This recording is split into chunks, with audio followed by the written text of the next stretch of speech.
जय श्री राम। सभी भक्तगणों,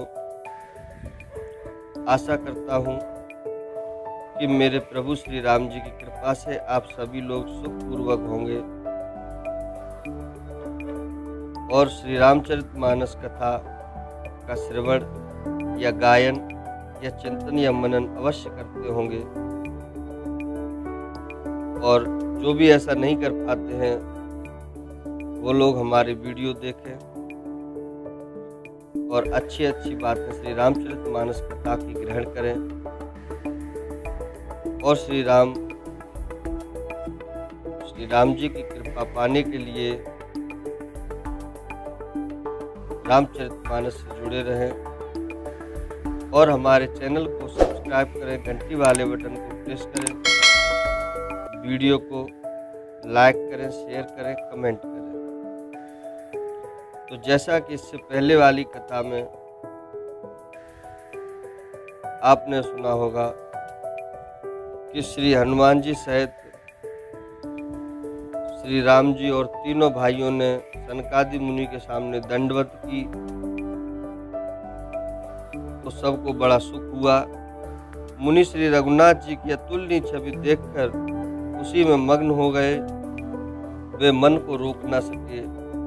वे जन्म मृत्यु के चक्र से छुड़ाने वाले श्याम शरीर, कमल नयन, सुंदरता के धाम श्री राम जी को टकटकी लगाए देखते ही रह गए, पलक नहीं मारते और प्रभु हाथ जोड़े सिर नवा रहे हैं।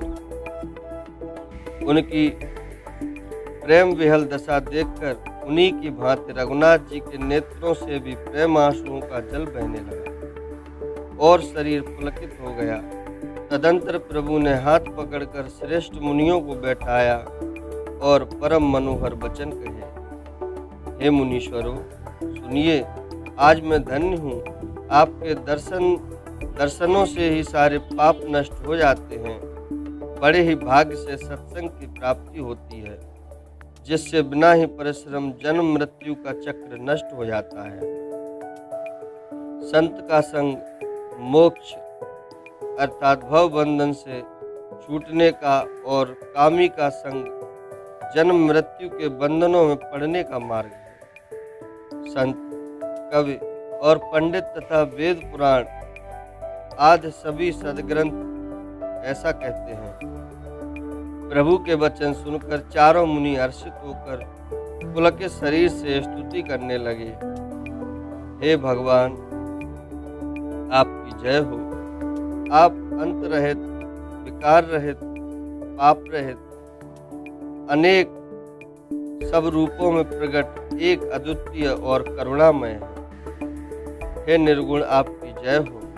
हे गुण के समुद्र, आपकी जय हो, जय हो।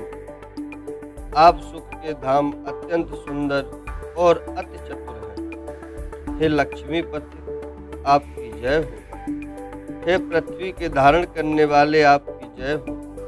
आप उपमा रहित, अजन्मा, अनादि और शोभा की खान हैं। आप ज्ञान के भंडार, स्वयं मान रहित और दूसरों को मान देने वाले हैं।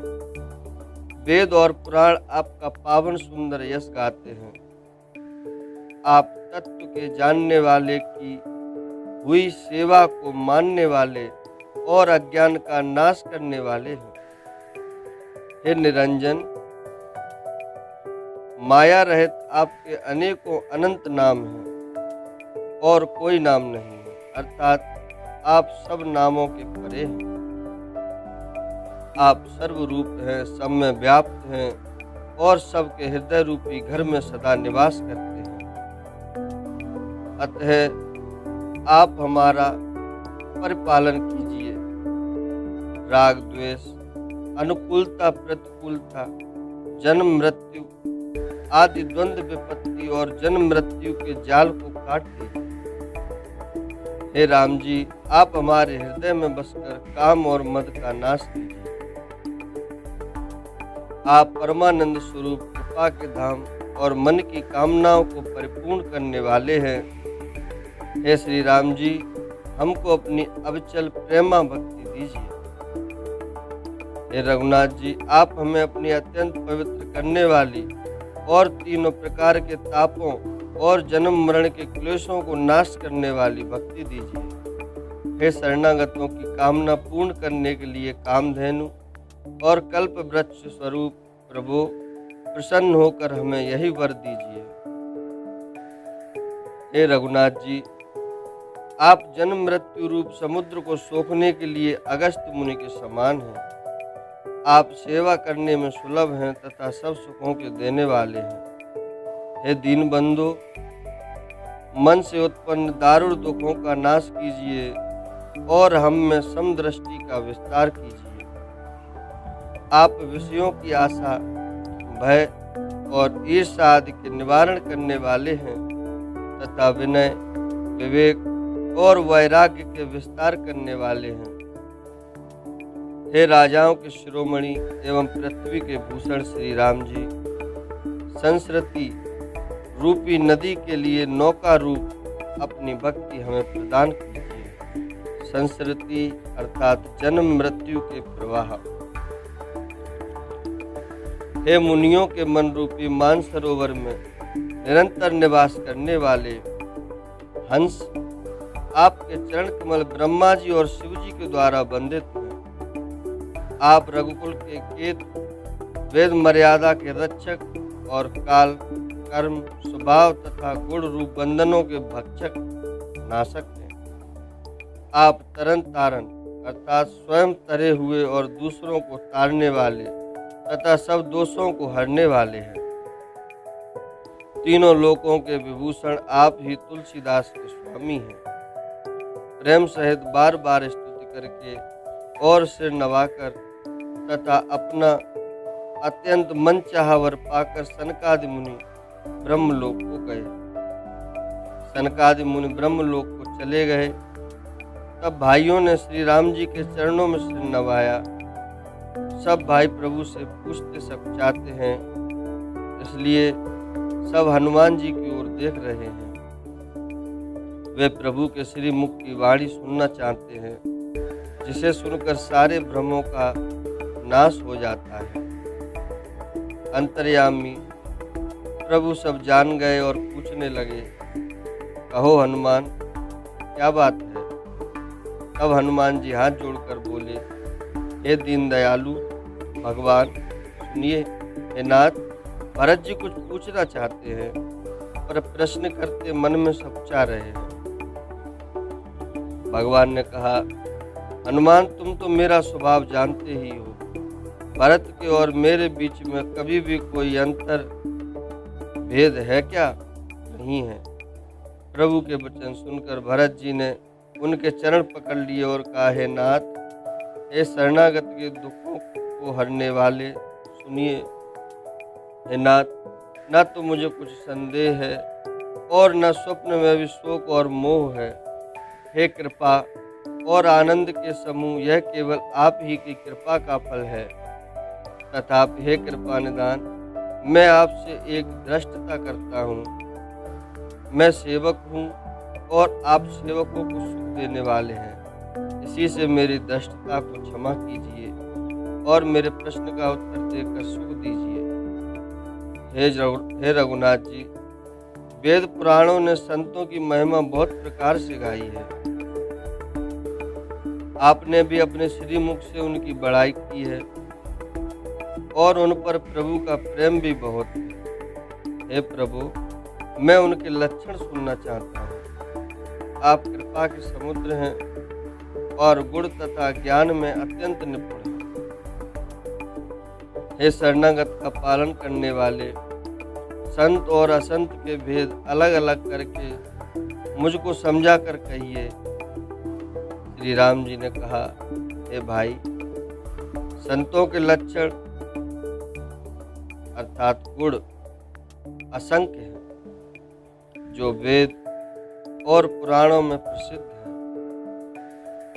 संत और असंतों की करनी ऐसी है जैसे कुल्हाड़ी और चंदन का आचरण होता है। हे भाई, सुनो। कुल्हाड़ी चंदन को काटती है क्योंकि उसका स्वभाव या काम ही वृक्षों को काटना है, किंतु चंदन अपने स्वभाववश अपना गुण देकर उसे काटने वाली कुल्हाड़ी को सुगंध से सुवासित कर देता है। इसी गुण के कारण चंदन देवताओं के सिरों पर चढ़ता है और जगत का प्रिय हो रहा है, और कुल्हाड़ी के मुख को यह दंड मिलता है कि उसको आग में जलाकर फिर घन से पीटते हैं। संत विषयों में लंपट नहीं होते, शील और सद्गुणों की खान होते हैं। उन्हें पराया दुख देखकर दुख और सुख देखकर सुख होता है। वे सब में सर्वत्र सब समय समता रखते हैं। उनके मन कोई शत्रु नहीं है। वे मद से रहित और वैराग्यवान होते हैं। क्या लोभ, क्रोध, हर्ष और भय का त्याग किए हुए रहते हैं। उनका चित्त बड़ा कोमल होता है। वे दीनों पर दया करते हैं तथा मन, वचन और कर्म से मेरी निष्कपट विशुद्ध भक्ति करते हैं और सबको सम्मान देते हैं, पर स्वयं मान रहित होते हैं। हे भरत, वे प्राणी संतजन मेरे प्राणों के समान हैं। उनको कोई कामना नहीं होती। वे मेरे नाम के परायण होते हैं। शांति, वैराग्य, विनय और प्रसन्नता के घर होते हैं। उनमें शीतलता, सरलता, सबके प्रति मित्र भाव और ब्राह्मण के चरणों में प्रीति होती है, जो धर्मों को उत्पन्न करने वाली है। हे तात, ये सब लक्षण जिसके हृदय में बसते हों, उसको सदा सच्चा संत जानना, जो सम, मन के निग्रह, दम, इंद्रियों के निग्रह, नियम और नीति से कभी विचलित नहीं होते और मुख से कभी कठोर वचन नहीं बोलते, जिन्हें निंदा और स्तुति दोनों समान हैं, और मेरे चरण कमलों में जिनकी ममता है, वे गुणों के धाम और सुख की राशि, संतजन मुझे प्राणों के समान प्रिय हैं।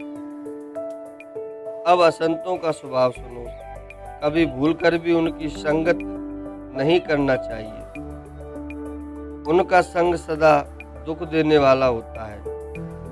जैसे हर हाई बुरी जाति की गाय कपिला सीधी और दुधार गाय को अपने संग से नष्ट कर डालती है। दुष्टों के हृदय में बहुत अधिक संताप रहता है। वे पराई संपत्ति दुख देखकर सदा जलते रहते हैं। जहाँ कहीं दूसरे की निंदा सुन पाते हैं, वहाँ ऐसे हर्षित होते हैं मानो रास्ते में पड़ी निधि पाली हो, अर्थात खजाना मिल गया हो। वे काम, क्रोध, मद और लोभ के परायण तथा निर्दयी, कपटी, कुटिल और पापों के घर होते हैं। वे बिना ही कारण सब किसी से वैर किया करते हैं। जो भलाई करता है उसके साथ भी बुराई करते हैं। उनका झूठ ही लेना और झूठ ही देना होता है। झूठा ही भोजन होता है, झूठा ही चबेना होता है। अर्थात वे लेने देने के व्यवहार में झूठ का आश्रय लेकर दूसरों का हक मार लेते हैं, अथवा झूठी डींग हाका करते हैं कि हमने लाखों रुपए ले लिए, करोड़ों का दान कर दिया। इसी प्रकार खाते हैं चने की रोटी और कहते हैं कि आज खूब माल खाकर आए। खाते हैं चने की रोटी और कहते हैं खूब माल खाकर आए। अथवा चबेना चबा कर रह जाते हैं और कहते हैं हमें बढ़िया भोजन से वैराग्य है, इत्यादि। मतलब यह है कि वे सभी बातों में झूठ ही बोला करते हैं। जैसे मोर बहुत मीठा बोलता है, परंतु उसका हृदय ऐसा कठोर होता है कि वह महान विषैले सांपों को भी खा जाता है। वैसे ही वे भी ऊपर से मीठे वचन बोलते हैं, परंतु हृदय के बड़े ही निर्दयी होते हैं। वे दूसरों से द्रोह करते हैं और पराई स्त्री, पराय धन तथा पराई निंदा में आसक्त रहते हैं। वे पामर और पापमय मनुष्य नर शरीर धारण किए हुए राक्षस ही है। लोभ ही उनका ओढ़ना और लोभ ही बिछोना है, अर्थात लोभ ही से वे सदा घिरे रहते हैं। वे पशुओं के समान आहार और मैथुन के ही परायण होते हैं। उन्हें यमपुर का भय नहीं सताता। यदि किसी की बड़ाई सुन पाते हैं तो वे ऐसी सांस लेते हैं मानो उन्हें जूड़ी आ गई हो। जूड़ी अर्थात बुखार। और जब किसी की विपत्ति देखते हैं तब ऐसे सुखी होते हैं मानो जगत भर के राजा हो गए हो। वे स्वार्थपरायण, परिवार वालों के विरोधी, काम और लोभ के कारण लंपट और अत्यंत क्रोधी होते हैं। वे माता पिता, गुरु और ब्राह्मण किसी को नहीं मानते। आप तो नष्ट हुए ही रहते हैं, साथ ही अपने संग से दूसरों को भी नष्ट करते हैं। मोहवश दूसरों से द्रोह करते हैं। उन्हें न संतों का संग अच्छा लगता है और न भगवान की कथा ही सुहाती है। वे अवगुणों के समुद्र, मंद बुद्धि, कामी, वेदों के निंदक और जबरदस्ती पराय धन के स्वामी, लूटने वाले होते हैं। वे दूसरों से द्रोह तो करते ही हैं, परंतु ब्राह्मण द्रोह विशेषता से करते हैं।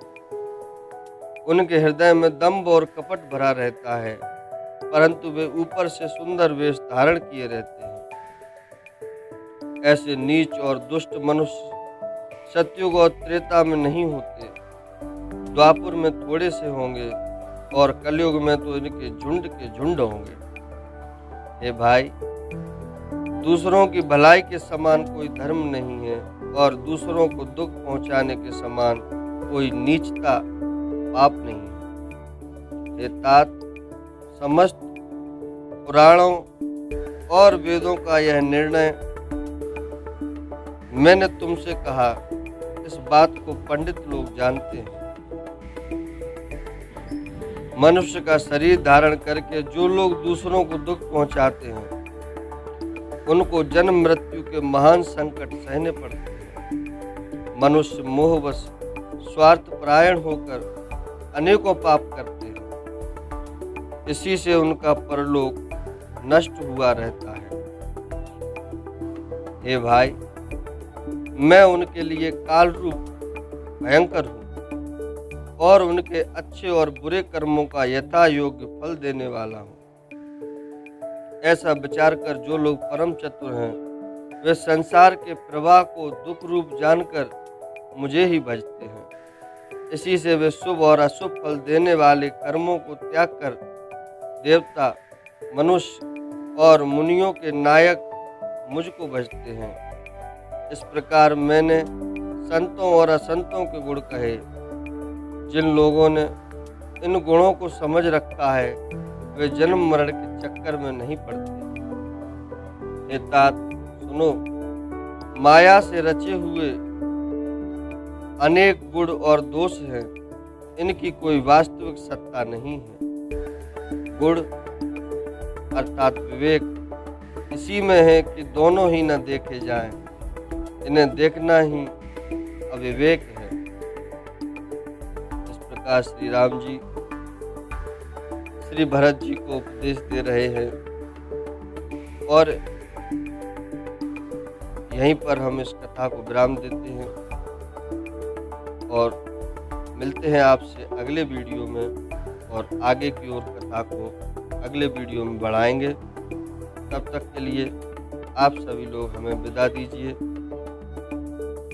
मगर हाँ, हमारे चैनल को सब्सक्राइब जरूर कर लीजिए, इससे आगे आने वाले और भी उपदेश और भी ज्ञान की अच्छी बातें मिलती रहें। और घंटी वाले बटन को प्रेस कीजिए। वीडियो को लाइक करें, शेयर करें, कमेंट करें। धन्यवाद। जय श्री राम।